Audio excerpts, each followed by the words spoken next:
Hallelujah. Angiqale ukuchaza libito lami Amos ngaKadlamini. Ngitalwa eSwatini. Ngaba nenhlanhla ke ngatalwa ebukhosini bakhona. Akabonge uNkulunkulu. Kepha ke ngiyamthanda Jesu uma ngitalwa ebukhosini. Akabonge uNkulunkulu. Ngisesipiki ke ngekhonda. Akabonge uNkulunkulu. Bazalwane ke basesipiki bayati ukuthi masiya ukhonda siyasuke siya ukhonda. Akabonge uNkulunkulu. Nasiya ukhonda nje suke siya ukhonda. Angendi lokunye kodwa nje ngiyakhonda. Akabonge uNkulunkulu. Angicela ngikubingelela ke nami ngakangeni etindzabeni tembuso kaNkulunkulu. Ngibingelele uMlimandla egameni laJesu. Akabonge uNkulunkulu yamanga. Bese ngiyabingelela eholini bonke ngetigaba. Ngeke ngikole ngichaza. Akabonge uNkulunkulu. Ngibingelele bomake bendzaba. Bese ngibingelela nabobaba. Ngobe ikhona into lebuya nabomake entsabeni.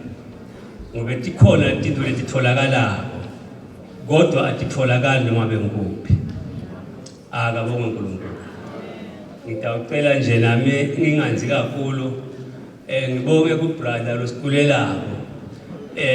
Kunento lengayifunza ekhonteni. Ngafunza ngaNkulunkulu ukuthi uNkulunkulu kunala kahlala khona. Ngobe itolo uNkulunkulu simakadze bekanetwa situlo sekuhlala. Bese ke uyehla ezulwini utohlala emkhathini webandla. Kepha ke namuhla itolo ke situlo saNkulunkulu bekushiswa imphepha. Ithi ngashuma ibheke etulo. Bese soyathi lo mdzala wetinsuku ukuthi kukhona lesebahlangene sebadzinga mina. Kodwa namuhla situlo saNkulunkulu imvumiso. Manje futhi na uya emvumisweni ubita uNkulunkulu mbamba. Akabonge uNkulunkulu. So ukhona ke uNkulunkulu usemkhathini wethu ngobe ngiveba beshongo athi nangabe sibe ngembili asikameta ukukhuluma ngomakhelwane kodwa sitothula livu laNkulunkulu. Uthini uNkulunkulu? Encwadini yaJeremiya kulabanye amabhayibheli ngiyacela ukuthi bangivulele encwadini yaJeremiya number 7 batawufunza lotawufunzela utafunza Jeremiya 7 afunze verse 1 to 3 afunze na 4 5 6 utase uya kuJeremiya 18 ukhona lengifuna ukulandza khona. Akabonge. Sitawufunza incwadi yemprofeti Jeremiya chapter number 7 verse 1 to 3. Leli livi lasimakadze lelefika kuJeremiya lathi, mani esangweni lendlu yasimakadze ushumayele umemedele nanga emavi.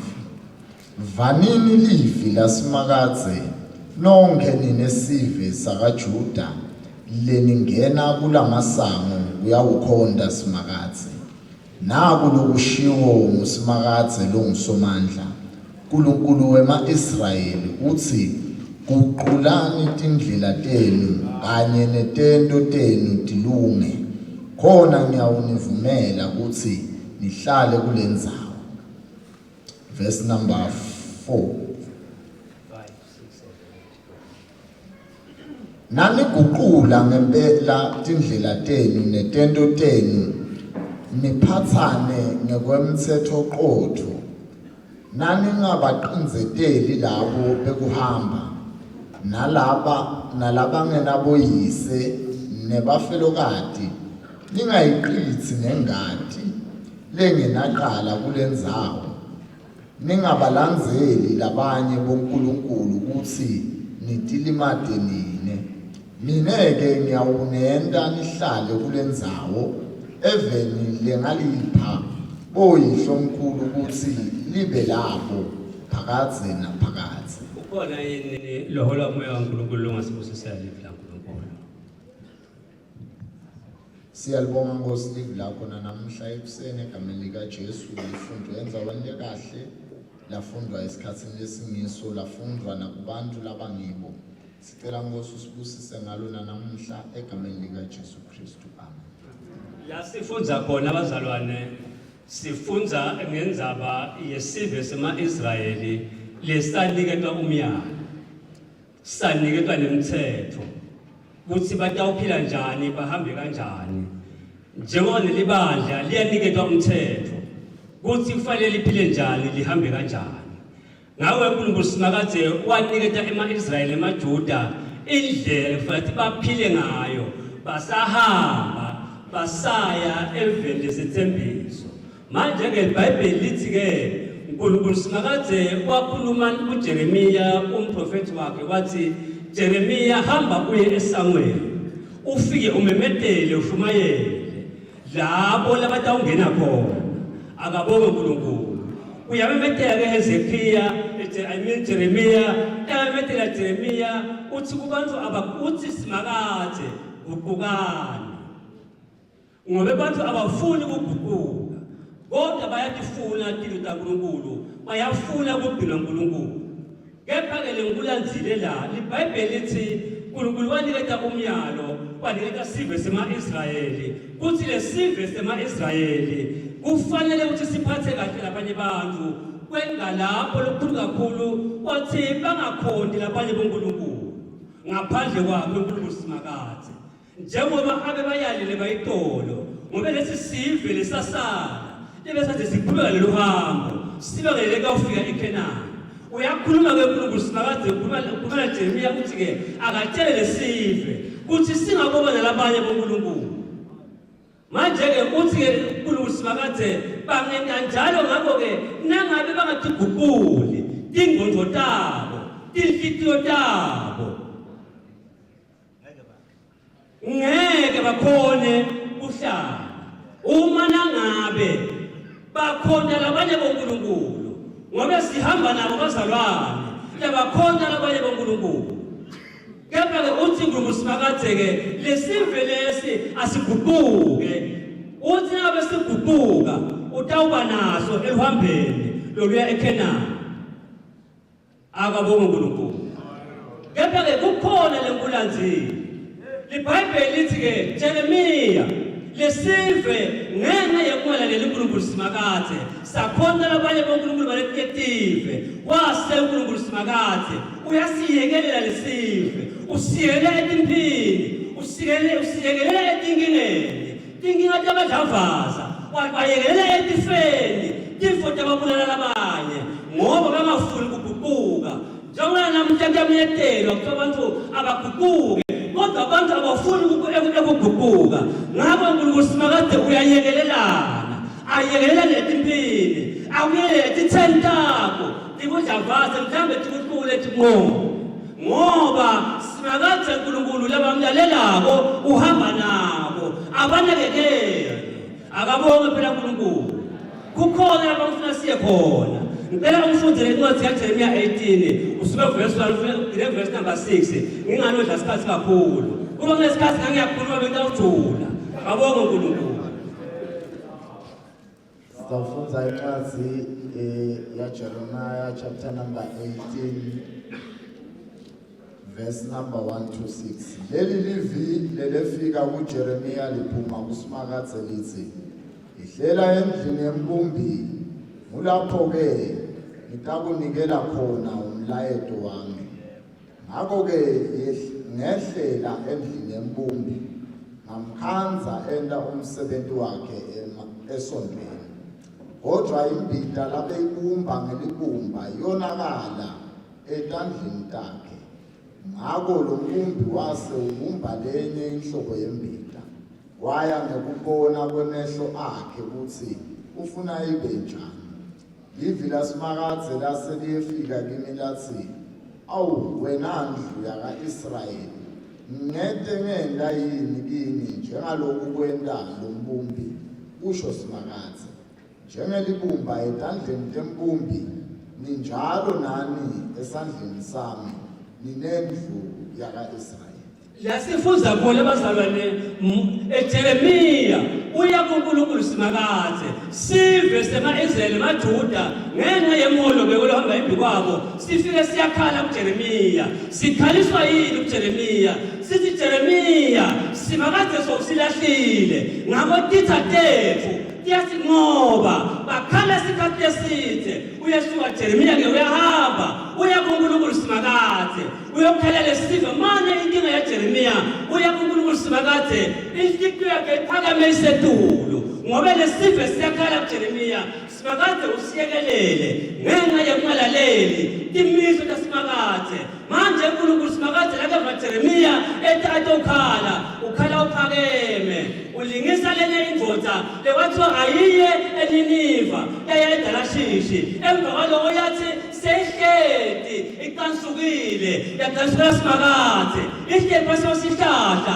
kanti nalesihlahla sitemthunzi semthanyelo lehleti kiso simiso usimakade leso sikhathi ukuthi atophetha umthundi wase uthi simakade umthuthele nje nalesihlahla lehleti kiso simiso kimi wasomisa ngokushesha simakade manje-ke iBhayibheli lithi-ke uya-ke Jeremiya kusimakade uthukuthele ubhadiswa kulesive ukhala unyamahlule enhliziyweni yakhe uyambona simakade uthi-ke simakade angikhulumi nebantu labaphakeme kodwa ngikhuluma nebantu labehlile eJeremiya yehla wehlele endasi endlini yempumbi kulapho ngiyakunika khona umlayeto lengifuna ukukuniketa wona ngoba uNkulunkulu akakhulumi nebantu labaphakeme kodwa ukhuluma nebantu labehlile amikise umlayeto ngakho iBhayibheli lithi-ke Jeremiya wase sowuyehla wehlela endasi endlini yempumbi nangu Jeremiya uyakhuluma uthi ngehlela endasi endlini yempumbi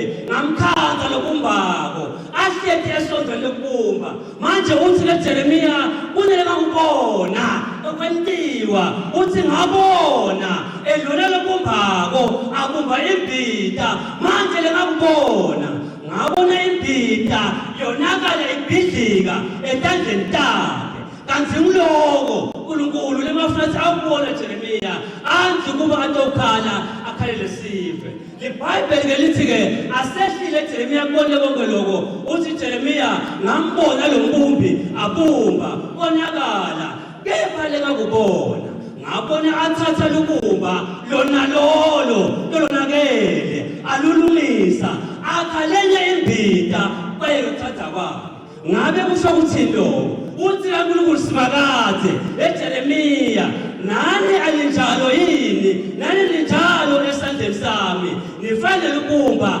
nasekonakele umuntu uyabhidlitwa aqalelwe phasi akekushona amagama namhla ebuseni akalahlwa umuntu asaphila ngoba umuntu ulibumba laNkulunkulu ngivumele phela ngikhulume ebuseni kunamakhosikazi langalahliwe alahla ngoba onile kepha uthini uNkulunkulu namuhla uthi yokonakele akulahlwa babeshongwe yokonakele bazalwane bakho sibantwana bakho siyonakala etandleni sinike umlayeto ngakho-ke uthi-ke uNkulunkulu namuhla lokonakele akulahlwa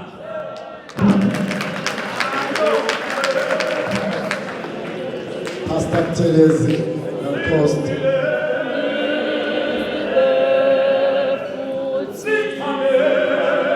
Pastor Telezi, Pastor Mapula.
omama Archbishop.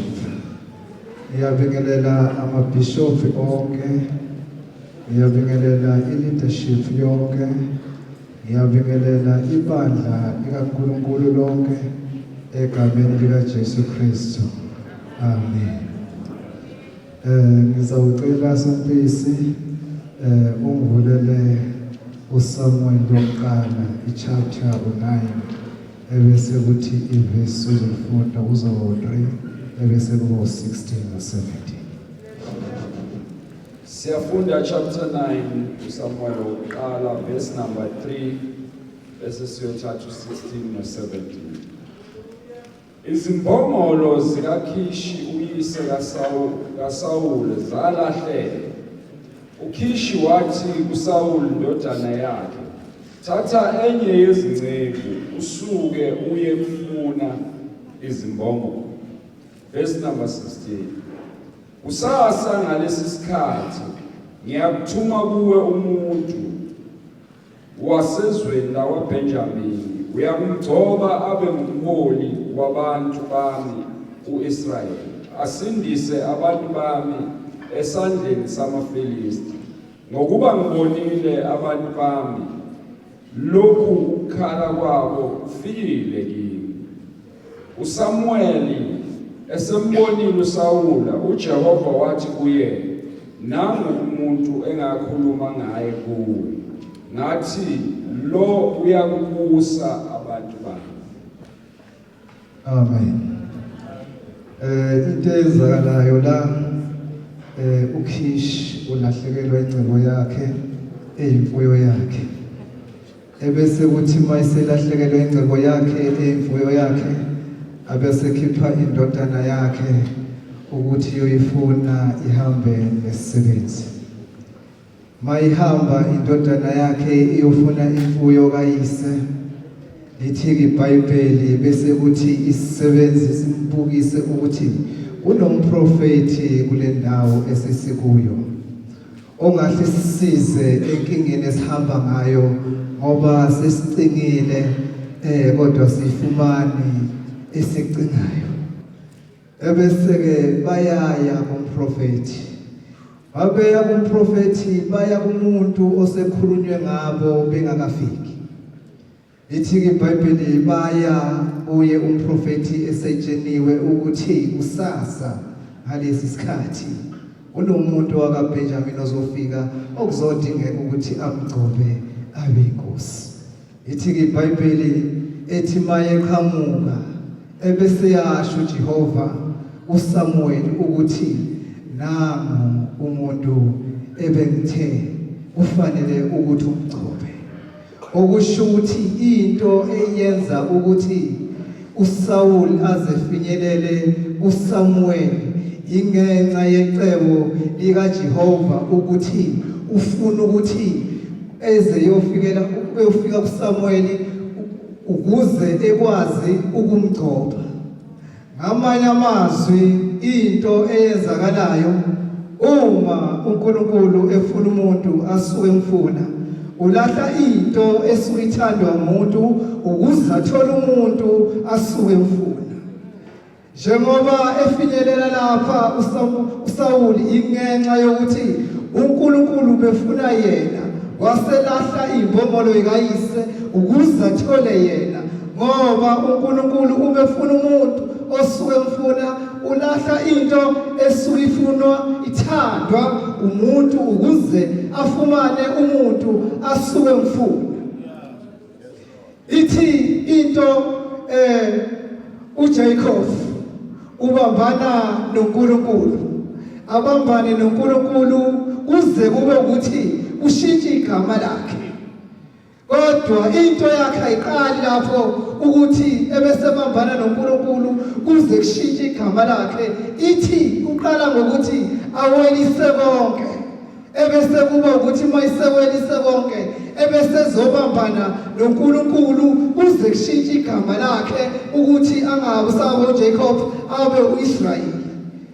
Uma bekukuba ukuthi kukhona obekusasele kuwe, uma kuukuthi ubunolimi lwenkohliso, yona nto bisele kuwe ukuze uNkulunkulu athole wena bekumele ulahle ulimi lwenkohliso ukuthi uNkulunkulu ekwazi ukuthi athole wena.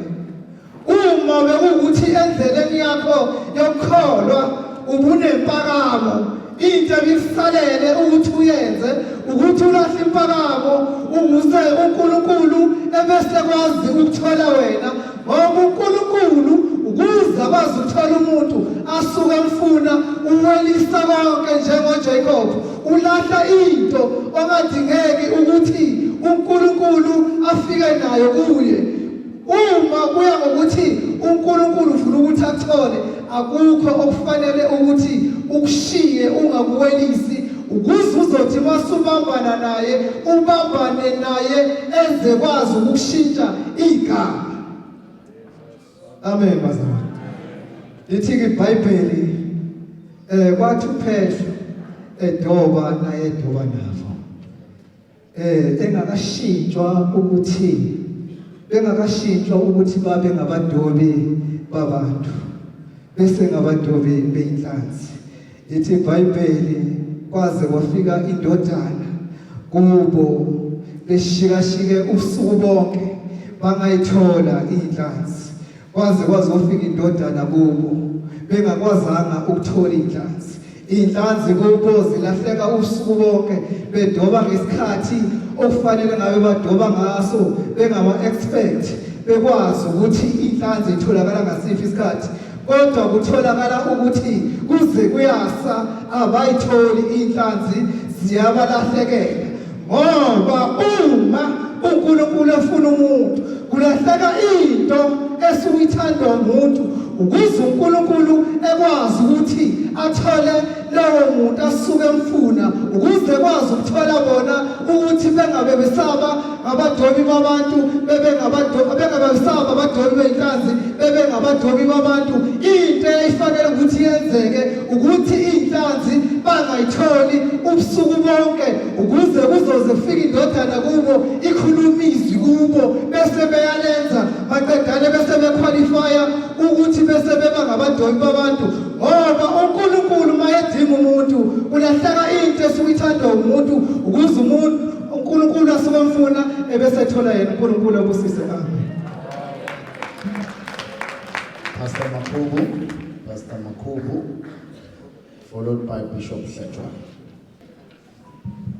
Ngiyabingelela abazalwane egameni likaJesu okhethekile ngiqala ngibaba wethu babusho umkanye nomama amabishop wonke nabomama bakhona ngiyabingelela abazalwane egameni likaJesu basengibingelela ibandla lonke uNkulunkulu ayithengela lona ngegazi bazalwane. Amen.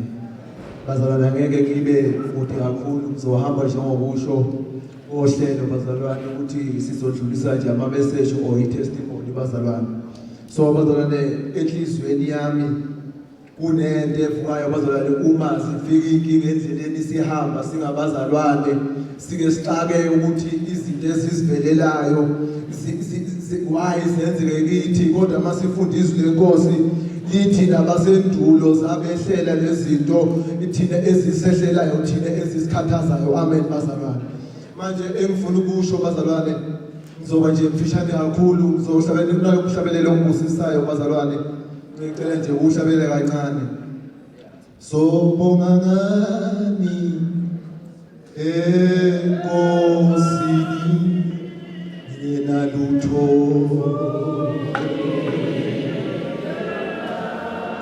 ngena lutho ngobonga ngani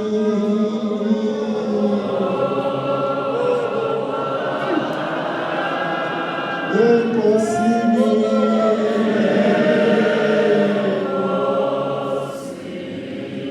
ngena lutho ngena lutho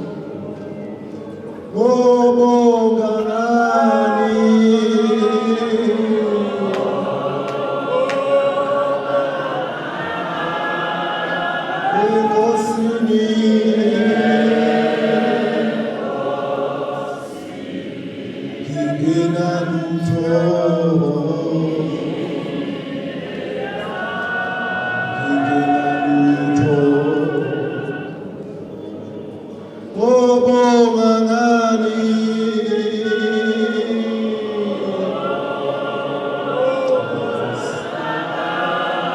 Ngobonga ngani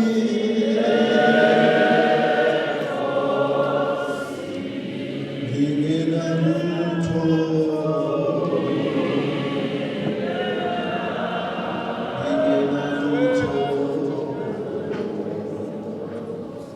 manje bazalwane ngifuna ukuthi ngidlulise nje okuncane bazalwane kuvukwa izwi lenkosi lapha kuSamuel bazalwane uSamuel eyinkosi bazalwane uSawujalo bazalwane uSawule eyinkosi uDavid ekhona ewumfana omncane ehleli kwaNuseni amen bazalwane kodwa kufika kwesinye isikhathi bazalwane uSawuli wehlelwa umoya omubi ehlele esihlalweni eyinkosi uDavide esemadlelweni ephethe ugubhu lwakhe owayedumisa ngalo uNkulunkulu amen bazalwane mayiqhubeka lento uthi uma uDavide ebizwa efika lapha kuSawuli bazalwane ephethe ugubhu lwakhe kodwa into yayifika iqake bazalwane uSawuli uhleli esihlalweni bazalwane uphethe umkhonto njengenkosi siyazi uma uphethe umkhonto abantu abaningi bathi vele uphelele uyihlomele impi amen bazalwane kodwa okumangazayo uDavide mayiqhamuka yena uqhamuka uphethe ugubhu lwakhe elincane owayedumuza ngalo uNkulunkulu amen bazalwane ikuthi masilifunda izwi lenkosi lithi uSawuli kodwa noma esemehlela amadimoni uphethe umkhonto ehlele esihlalweni wayengakhona ukulwisana namadimoni kodwa uDavide lithi izwi lenkosi uDavide ngokushaya kwakhe ilozana ihambu lakhe ayeyiqhela amadimoni ngani ngoba bazalwane uNkulunkulu vele kayisebenzisa izinto eziphezulu usebenzisa lezinto ezidelelekile engifuna ukusho bazalwane uDavide noma wayiphethe ihambu lakhe namakhosi noma wayihlelo uSawuli abona ukuthi uphethe into engelutho kanti lento abayibona ingelutho yilona uJehova ayisebenzisayo amen bazalwane manje bazalwane sengizobuyela emuva izwi lenkosi liyasifundisa bazalwane ukuthi mawuye encwadini zeChronicle bazalwane uJehova fathi bazalwane inkosi yayikhona ibusa ngaleyo ndawo bazalwane yayibona ukuthi kunempi ezayo esizweni sakhe amen bazalwane kodwa kuthiwa uJosafathi bazalwane wahlala umhlangano naye yedwa wakhuphukela entabeni bazalwane ukuthi ayoxoxa noNkulunkulu ngoba wabona impi ezayo esizweni sakhe wayibuka ngamehlo enyama ukuthi le mpi ezayo izosiqoba isizwe sami kodwa wathatha yena isinqumo eyedwa ukuthi bangakhuphukela entabeni ayokhuluma noJehova ngoba bazalwane into zethu bazalwane ayilandwa abantu kodwa zilandwa uJehova haleluya bazalwane uthi mayifike entabeni uJosafathi bazalwane uyavele ngesikhathi esiright uJehova umlindele uthi mayiqede ukukhuluma noJehova uJehova lalela yehlela phansi uthi mawufika phansi esizweni sakho ukutshela isizwe sakho thatha kuqala abadumisi noma bahlabeleli ubabeke phambi kwempi kodwa uzudlulise lo mlayezo ukuthi bona bangaphathi ikhali bangayiphathi bazalwane ikhali uthi inkosi mayifike kusho lokho bazalwane bayaqala bayadumisa bayahlabelela izwi lenkosi masiqhubeka nalo sithi uma sebehlabelelile lize lithi uma ehlafika phansi bazalwane abangcwele abazodumisa kufanele bahlotshisiswe ngobungcwele bazalwane kuyabiza ukuthi mangabantwana bakaNkulunkulu sihlotshisiswe ngobungcwele lithi iBhayibheli mayiqhubeka impi bedumisa bedumisa abadumisi bakhe uJosafathi bazalwane uthi izizwe zajikelana zodwa omunye wajikela omunye wayinqoba ngani uJosafathi impi bazalwane ngokukhuleka noma ukudumisa uNkulunkulu engizokusho bazalwane ngimile la ukuthi uma sinendumiso bazalwane siphethe konke izinto zonke ezihluphayo noma ubani abakuhluphayo kodwa mawudumisa uNkulunkulu bazalwane konke uyanqoba ngoba angeke unqobe ngenye into bazalwane nezwi lenkosi angeke lihambe lilodwa lingahambi nedumiso inkosi yomusa